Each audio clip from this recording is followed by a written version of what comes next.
it's a pleasure to welcome you. Beyond being the professor at the Harvard Business School, you've been plugged in by the current government in India for this great initiative. Two-part question. One is the synergy that is building with the Prime Minister's visit and the opportunities that Indian entrepreneurs have, not just with the US but across the world. So your take on it.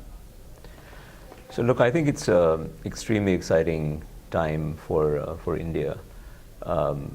As you know, the attention of the world is focused on India, partly because the new government has been quite dynamic in presenting an upbeat and positive image of India to the rest of the world, and partly because the other countries have been stumbling of their own accord, other emerging markets in particular.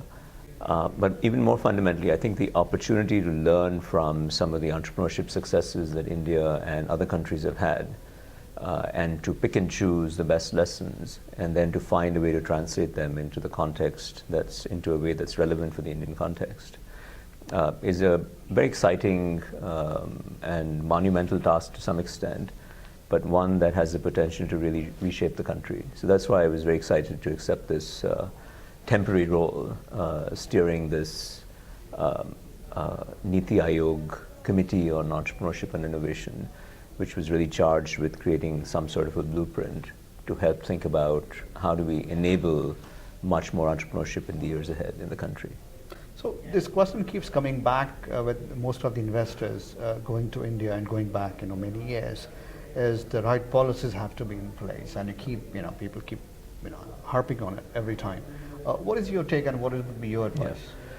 So I think they're right. There's a lot of work that needs to be done. It's a question of whether you see the glass half full or half empty, and I'm a congenital optimist by nature, I suppose.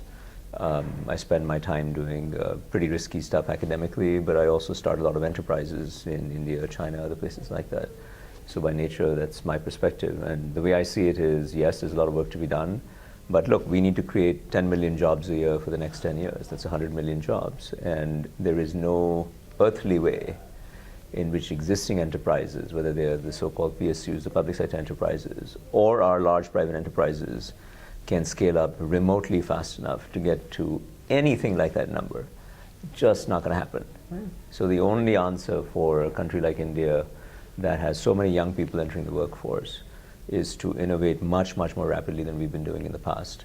And I think the great news is that the country seems to be poised at a time when it has internalized at least the direction that it needs to go in.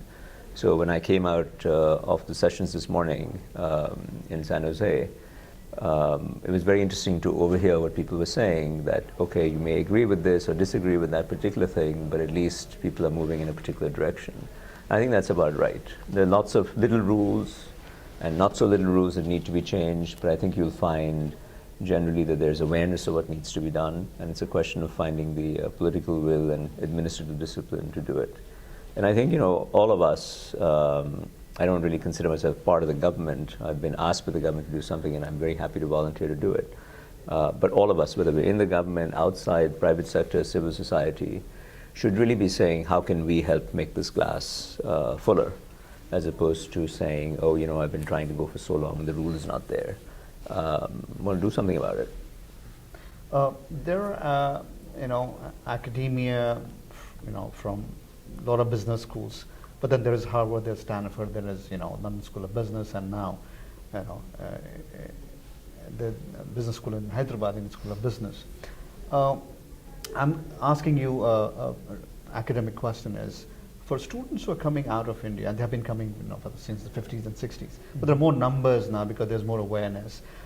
Do you see the difference when they come now compared to your generation? Because, not just from IITs, but beyond IITs. And how do you think we can change that and improve with the Indian institutions? So we get better standards, more students coming and participating at these institutes. Yeah, so I think yes and no. I think the students who came at the time that I came, 30 odd years ago, are really, in temperament, they still tend to be more of the risk takers, because why would you leave the safety and security of home and go to some strange place? Even today, they're still generally on that side of the distribution, if you had a distribution of risk-taking, the ones who are on the right tail are the ones who are likely to take off and do something different somewhere else. So in that sense, it hasn't really changed. But the second part of what you were saying, I want to just pause on for a second, because I think it's very important, that it is in everybody's interest, including the Harvards of the world, that institutions in India, China, Brazil, South Africa become world-class themselves. And I know that at Harvard, we take that very seriously. We spend a lot of time volunteering our assets and time and energy and intellectual output to help other universities start up. And I'm sure other great universities do that also. Because we're all better served if there are pockets of talent that are happening in different places. And to translate it into the context of this particular gathering, the same is true with entrepreneurship. You know, if tomorrow, if Bangalore continues to become as vibrant as it started to become, or Guangzhou, or Berlin, or London, or Tel Aviv, or whatever, it's good for Silicon Valley. There's more back and forth, there's back and forth of ideas, there's more opportunities to invest, recycle talent.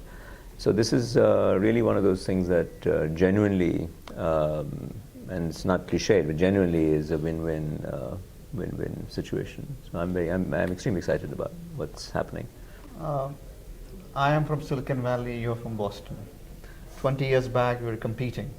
So Silicon Valley left Boston behind in terms of entrepreneurial ecosystem. Definitely, yeah. So the question is, you know, the pockets around the world where they want to inculcate this spirit of entrepreneurship and ecosystem. So it's not about geography, it's about the culture, the ecosystem, attitude. How do you think that countries or pockets in India could imbibe some of this vibrancy to nurture the entrepreneurial ecosystem? It's a tough question. You know, since the celebrated and rightly celebrated success of Silicon Valley in the last decades, lots of locations, both in the United States, in Asia, in Europe, in India, have said, let's copy Silicon Valley. And as you know, that's not so easy to do. It's a complex, in Hindi we say khichdi of stuff, a mix of things that has to come together in some secret sausage fashion. And my thought was a very practical one, which is there are dozens and dozens of well-intentioned and very smart planners, academics, policymakers, politicians who've made pronouncements about how we shall create a Silicon Valley in this place. You know, I think they've all failed for the most part. I think we're better off finding situations where there already are pre-existing pockets of entrepreneurship. Because something has already happened there, that the seeds have been planted, you can see that they've sprouted, and Bangalore would be a good example, Gurgaon would be another example, some of the suburbs of Beijing would be another example.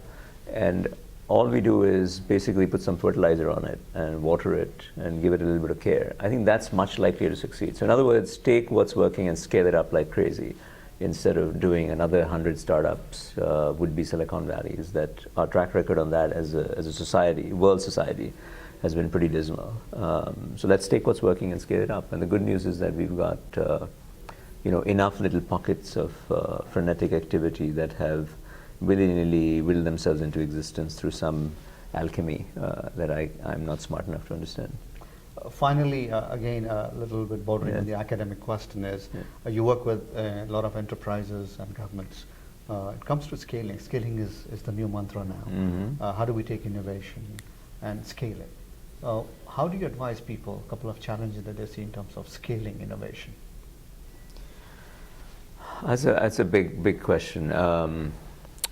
I think we have to approach that task of scaling with the idea that there's a quiver full of arrows, and each arrow has a slightly different mechanism of action. But let's try many different things. So there's, it's fashionable these days to have incubators everywhere. That's another thing that came out of with Y Combinator and all these guys who started around here.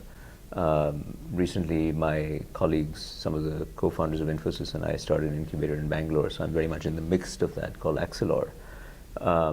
And that's great, but what we should have in that industry of incubators, we should have thousands of them. Like any new industry, there should be thousands, and the good ones will survive and the bad ones will fail, and we should let them fail. My colleague, Secretary Amitabh Kant, commented that we should allow failure. And that I think is the most important thing, is not to have a fear of failure, I was in the World Economic Forum a couple of weeks ago in Dalian in China, and I had a chance to listen to Premier Li Keqiang, the Prime Minister equivalent. And the one thing that he emphasized was that even those who are attending these meetings of the World Economic Forum and are failing, we should consider them champions. The title of the meeting was New Champions. So he said we should consider them champions. And I could not agree more, both with the comment on the panel that I was just part of by the Secretary and by Premier Li from China, that unless we in India and elsewhere, but in India especially, get rid of a fear of failure, which I think is pervasive, and you can hear it in the comments of parents telling their kids, don't try it, it's risky, right? That's the case of death. Now, that doesn't mean that everybody should be an entrepreneur and take risks, but those who have the temperament and the taste and the appetite and are willing to, and have a little bit of financial security and psychological security to be able to deal with the ups and downs, it's the best job in the world. You work for yourself and you can do something cool and you see the results, and if it doesn't work, you move on. It's a win-win. On that great positive note, Tarun, thank you so much. Sure, anytime. Good luck.